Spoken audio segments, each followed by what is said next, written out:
ఉంటే చాలయ్యా. నీవు నాకు తోడుంటే చాలును యేసు.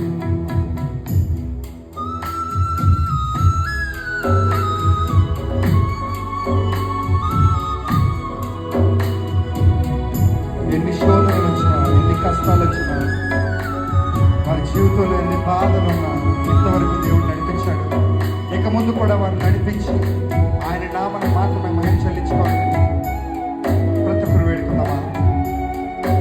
ఈ సమయంలో మీ జీవితంలో కూడా దేవుడు కార్యం చేయించాలనుకుంటే దేవరాయ మా మధ్యలోకి రండి, మీ కార్యాన్ని ఇక్కడ జరిగించండి. ప్రతి ఒక్కరు వేడుకుందామా?